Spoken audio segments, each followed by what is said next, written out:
बहुत से लोग कहते थे कि तुम तो साइंस में जाना चाहिए, कॉमर्स में, आर्ट्स क्यों? घूम फिर के बस वही क्वेश्चन, आर्ट्स क्यों? आप मुझे बता रहे थे इस इंटरव्यू से पहले कि एनिमे का भी एक पार्ट रहा है। हाँ, एनिमे की बहुत बड़ी शौकीन हूँ मैं।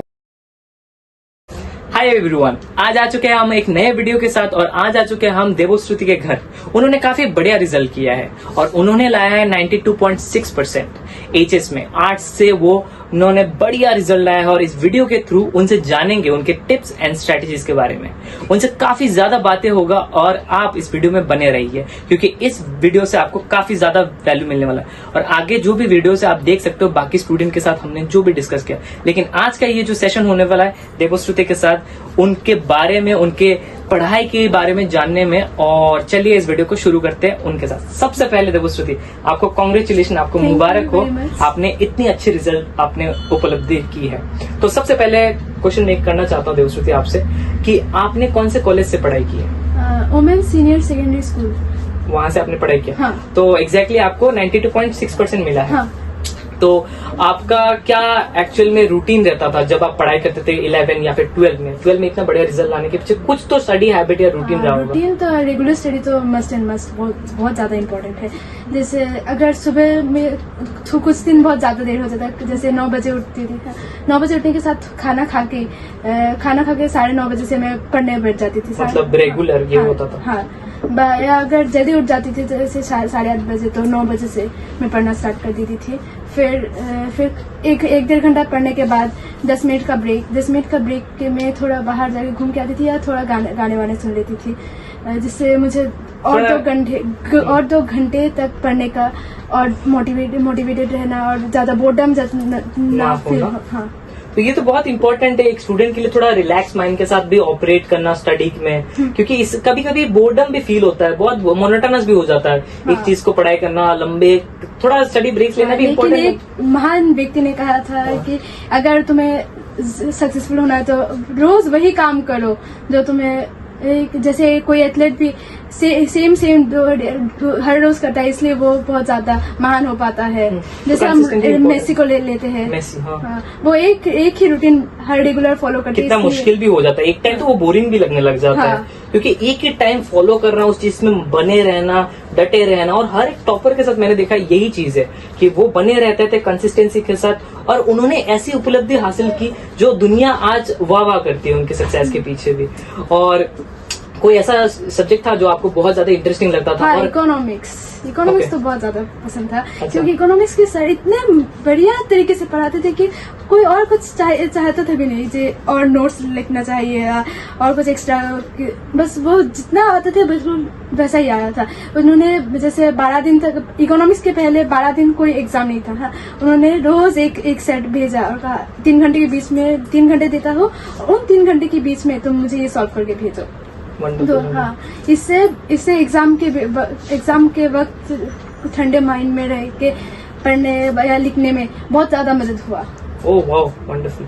तो देवोश्रुति, हम इस वीडियो में ये भी थोड़ा जानना चाहेंगे आपसे कि आपका करियर में गोल्स एंड एम्बिशंस क्या आगे जाकर?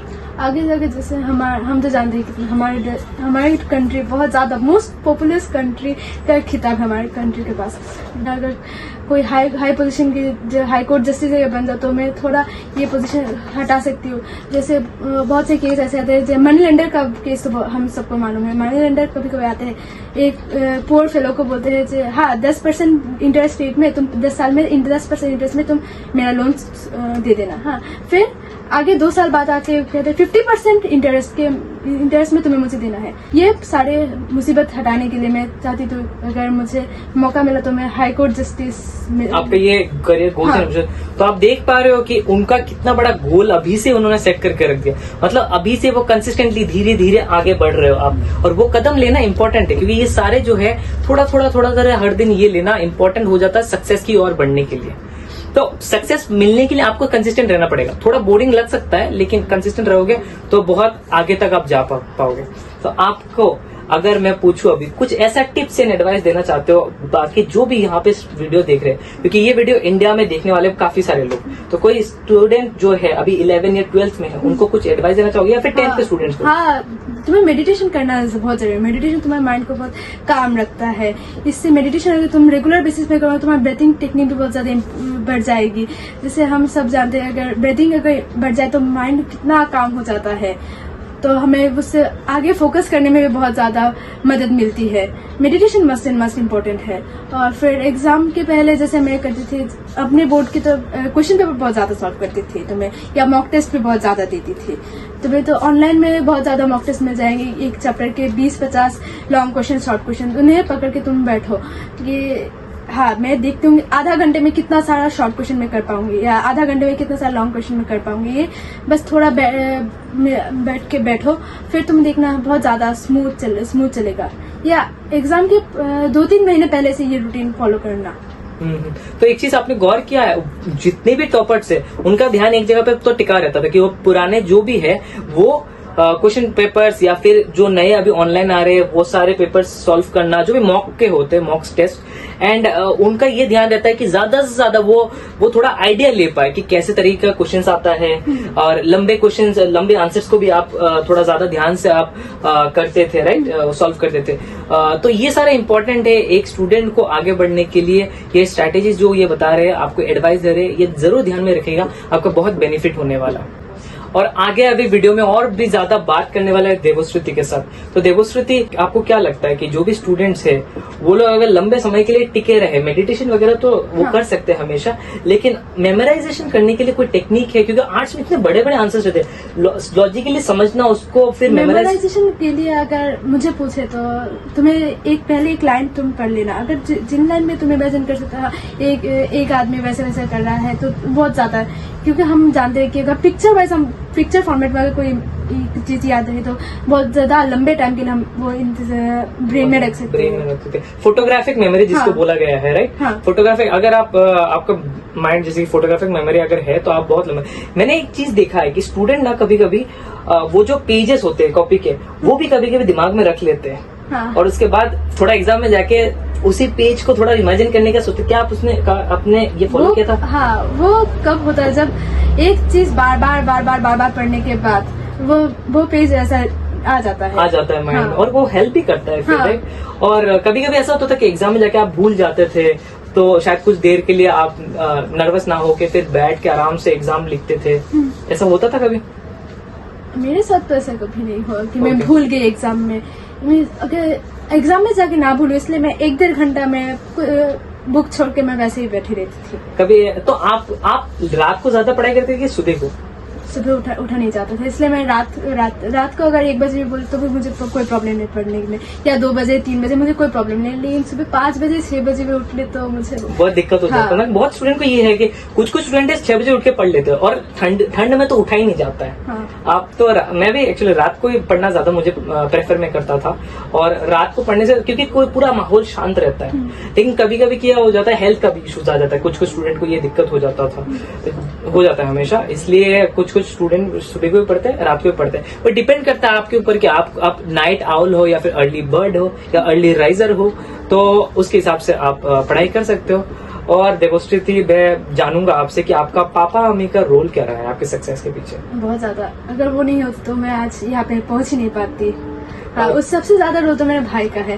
वो मुझे कहाँ से मुझे इतना नेशन के कुछ क्वेश्चन, ऐसे बेतुके सवाल कहाँ से वो लाता है, ये उसे ही पता है। मुझे कभी कभी वो टेस्ट में देता है। वो भाई का नाम क्या है? वो भाई इधर पे बैठे हुए हैं, और आपके भाई का नाम क्या है? देवर्को दास। तो इनके भाई ने उनको काफी मोटिवेट किया। हाँ। और अलग अलग तरह के क्वेश्चंस पूछे। हाँ। जो आपको हेल्प किया, बेनिफिट किया, राइट। क्योंकि उसका गट फीलिंग ऐसा है कि क्या बोलूं, वो अगर बोलता है हाँ ये आएगा तो आएगा। मैं बंगाली HSLC के बंगाली एग्जाम में क्या हुआ था, उसने ग्रामर पोर्शन इडियम्स जितना भी इडियम्स पूछा था उसमें 50% आ गया। मतलब मैंने वाह, मतलब लग जाता था कभी हर बात तुक्के में 5 में 4 उसका तुक्का बिल्कुल ठीक लगता था, बिल्कुल बुलसाई जिसे कहते हैं, बुलसाई तुक्का। That's a bullseye shot. और बहुत अच्छी बात है कि आपका भाई आपको मदद भी करता था। हाँ। काफी सारे पढ़ाई के शायद टेक्निक्स भी बता देता कभी कभी। हाँ। ऐसा होता था। हाँ, भाई बहन अगर हो और वो अगर हेल्प कर रहे तो उससे बड़ी बात भी क्या हो सकती थी। फैमिली में मम्मी पापा भाई रिलेटिव भी कभी कभी ऐसा हो जाता कि कजिन भी हेल्प कर रहे हैं, तो ये तो उससे बड़ी बात मुझे नहीं लगता कुछ हो सकता है। तो ऐसा होता था आप लंबे समय के लिए पढ़ाई में बैठते थे, फिर बोर लग जाता था, फिर आप थोड़ा शॉर्ट ब्रेक्स लेते, तो ब्रेक्स कितने टाइम के लेते थे? ब्रेक्स कभी को आधा घंटा 1 घंटा हो जाता था। कहती थी 10 मिनट के बाद छोड़ दूँ, 10 मिनट के बाद फिर से बैठ। सोशल मीडिया आप चलाते थे तो? नहीं, मैंने इंस्टाग्राम मैंने पूरा बंद कर दिया। अच्छा, बंद कर दिया, मतलब पूरा डिस्ट्रैक्ट हो जाते थे। हाँ, क्लास 11 के पहले मैं क्लास 10 और 11 में जितना ब्रेक था ना उसके बीच में मैंने खोला था। हाँ, फिर जैसे जैसे पढ़ाई का प्रेशर बहुत बढ़ता गया, मैंने कहा नहीं और नहीं होगा, इंस्टाग्राम बंद कर देती हूँ। तो इन्होंने इंस्टाग्राम चलाना बंद कर दिया था, फिर आप आधे घंटे का ब्रेक लेते थे, उसके बाद आप फिर से पढ़ाई करते थे, राइट? थोड़ा एक थके हुए माइंड को थोड़ा रिलैक्स देना भी इम्पोर्टेंट है। ओके, तो लाइक आपका आई थिंक 10th में आपका 88% और अभी 12th में आया 92.60%, जो कि बहुत बड़ी बात है। 4% ऑलमोस्ट जंप हुआ आपका 12th में जाके। और आपने जो भी किया इसके बारे में आपने जिस दिन रिजल्ट आया आपका, आपने सक्सेस को कैसे सेलिब्रेट किया? आपके लिए तो बहुत बड़ी बात थी। मुझे बस ऐसा लगा कि वाह, मैं इतना दूर पहुंच गई। हाँ, मुझे तो यकीन ही नहीं होता था कि मुझे 92, मैंने सोचा था हाँ 90 तो आ जाना चाहिए आराम से, क्योंकि जहाँ पे मेरे सर ने जितने भी टेस्ट लिए थे, मेरे ट्यूशन की टीचर उनके वहाँ पे मुझे 90 के नीचे 80 के नीचे नहीं मिला। तो मैंने सोचा हाँ 90 तक तो मेरा मैक्स स्कोर 90 होगा, लेकिन वहाँ पे आके 92 हो गया। ये थी कि तो मैं बहुत ज्यादा खुश हूँ। रिजल्ट के आने के बाद मैं सीधा रामकृष्ण मिशन में गई थी, वहाँ पे प्रेयर करने के लिए, फिर घर आ गई। वंडरफुल। फिर अभी हम बहुत सारा डिस्कशन करने वाले हैं और आपके पास लाने वाले वो सारे वैल्यू जो आपको जानना जरूरी है एक स्टूडेंट अगर आप हो तो सब और क्वेश्चन के बीच में मैं एक क्वेश्चन पूछना चाहता हूँ आपको देवश्रुति, कि कुछ ऐसे फैक्टर होते थे जो आपको डिमोटिवेट कर देता, फिर धीरे धीरे आप फिर से मोटिवेशन गेन करके आप पढ़ाई में फिर से लग जाते थे? हाँ, जैसे बहुत से लोग कहते थे कि तुम तो साइंस में जाना चाहिए, कॉमर्स में आर्ट्स क्यों घूम फिर के बस वही क्वेश्चन, आर्ट्स क्यों? मैंने कहा मुझे साइंस बिल्कुल पसंद नहीं है, पहली बात। और कॉमर्स में मैंने कहा कॉमर्स एक नया सब्जेक्ट है, मैं ट्राई कर सकती थी, लेकिन आर्ट्स में थोड़ा ज्यादा ग्रिप है, क्योंकि पॉलिटिकल साइंस और इकोनॉमिक्स है, जहाँ की क्लास 10 में मुझे एसएसटी में सबसे ज्यादा हाईएस्ट मार्क्स मुझे मिले मेरे सब्जेक्ट में। हाँ, तो मैंने सोचा एसएसटी के ब्रांच ही तो है पॉलिटिकल साइंस और इकोनॉमिक्स, मुझे सोचा हाँ आर्ट्स से मुझे लेना चाहिए। तो ये तो इम्पोर्टेंट कि आपका जिसमें ग्रिप हो ज्यादा हो, लोगों के बहकावे में आके आपने कुछ भी ले लिया, उसके बाद आप हमेशा बैक ही लगा रहे हो, या फिर आपका कुछ रिजल्ट अच्छा नहीं हो रहा, फिर किसको खराब लगेगा? आप ही को खराब लगेगा। सोसाइटी तो बोलने के लिए पहले आती है, सोसाइटी तो हमेशा हाथ खड़ा करके रहते हैं, ठीक है चलो इसको कुछ बोल देते हैं, डिमोटिवेट कर लेते हैं, लेकिन आप अपने आप पे अड़ी रही हो। मैं जितना देख पा रहा हूँ, और आपने वो किया जो आप लगन से करने वाली थी, और आप वो फॉलो करके आप बहुत आगे भी निकल गई। और आज आप लोग के सामने देवश्रुति है जिन्होंने 92.6% लाया। इससे ज्यादा बड़ी बात क्या हो सकती है? शायद अगर आप कॉमर्स या कुछ और ले लेते जो आपका पैशन था ही नहीं, राइट, वो बहुत ज्यादा घट जाता शायद। तो ये इंपॉर्टेंट है, आप जो बनना चाहते हो, आपका गोल क्या है, तो उन्होंने, अगर आप देख पा रहे हो, वो आगे जहां बढ़ना चाहती है उसकी तरफ इनका पूरा पॉइंट फोकस है, उनका वहीं पे फोकस है जहां पे वो जाना चाहते हैं। तो लोगों के बहकावे पे वो नहीं आए, वो खुद जो करना चाहते थे वो उस पर अड़े रहे, डटे रहे, और वो उस लगन और जुनून, फितूर जो भी आप कह दो, उसके साथ वो आगे बढ़े हैं, राइट। और आज हमारे सामने बैठे हुए हैं, हम डिस्कस कर पा रहे हैं और आप तक ये वीडियो हम ला पा रहे हैं। तो देवश्रुति, मेरा सवाल और भी आपसे होगा। और ये इंटरव्यू में आपको आज कैसा लग रहा है? बहुत ज्यादा एक्साइटिंग। मैं तो मैंने सोचा भी नहीं था मुझे इंटरव्यू लेने कोई आएगा। अच्छा। इसलिए मैं बहुत ज्यादा एक्साइटेड थी। कल रात में ठीक से सो भी नहीं पाया इंटरव्यू में। एक चीज होता है कि अगर आप देख रहे हो कि मान लेते कि वर्ल्ड कप फाइनल इंडिया और दूसरी टीम के बीच में हो, तो उसमें भी हम एक्साइटेड रहते हैं कि कल मैच, या फिर मुझे ही अगर मैच खेलने जाना पड़े कहीं पे, या फिर कुछ कॉम्पिटिशन है, अगर मेरा एक्साइटमेंट है पहले से उसको लेके, तो मैं पूरी रात सो भी नहीं पाऊंगा।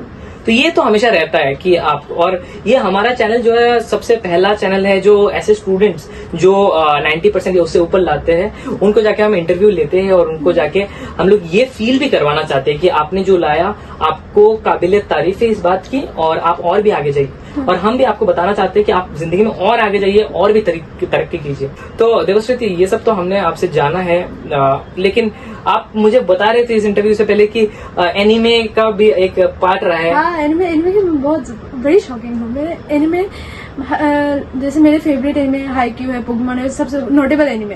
वो अगर तुम देखो ना तो तुम्हें कभी डिमोटिवेट होगा ही नहीं, क्योंकि हाईक्यू में एक कैरेक्टर शोयो हिनाटा, वो इतना ज्यादा मोटिवेटेड है। जब उसके कोई सिखाने, वो वॉलीबॉल के लिए बहुत ज्यादा पैशनेट है। मिडिल स्कूल में उसे कोई सिखाने वाला भी नहीं था, लेकिन अब उसे जब वो बड़ा हुआ हाई स्कूल के बाद, जब उसने ब्राजील की national team, volleyball national team में उसे ज्वाइन किया और वो उसे टाइटल दिया गया निंजा शो, कितनी बड़ी उसकी जीत है।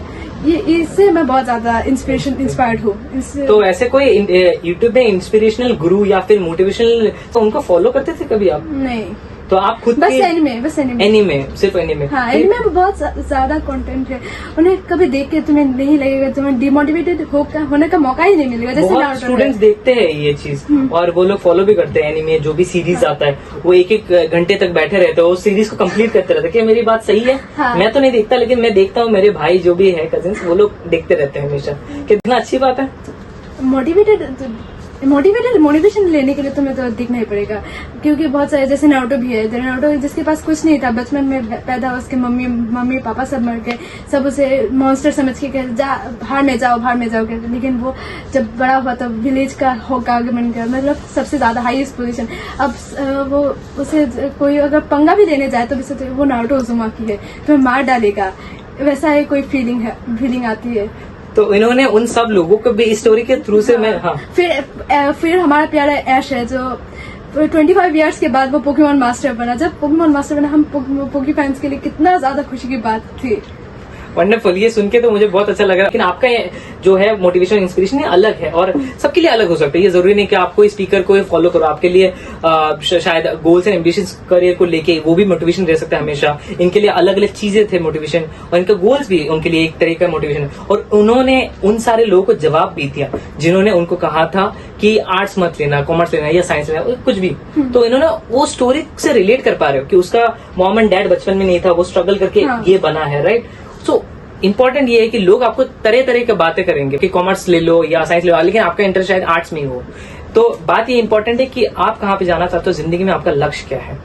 तो देवश्रुति, आपके साथ बहुत बात करके हमें मजा आ रहा है कि आप इतने ज्यादा वैल्यू ऐड कर पा रहे हो, हमारे व्यूअर्स के लाइफ में ऐड कर पा रहे हो। ये वीडियो बहुत ज्यादा लोग देखने वाले हैं आगे चलकर, और एग्जाम के टाइम तो स्पेशली देखने ही वाले हैं। क्या आपको नहीं लगता एग्जाम के टाइम देखेंगे तो आपसे बेनिफिट भी होने वाला है बहुत ज्यादा लोगों को। तो बचपन से कुछ ऐसा था या फिर कि मैं टॉप करूंगी, या फिर आप टॉपर रहे हो स्कूल डेज में भी? स्कूल डेज में मैं एवरेज स्टूडेंट थी, जैसे 4, 5, 6 में बस 80% में मुझे हिट रेट मिला था।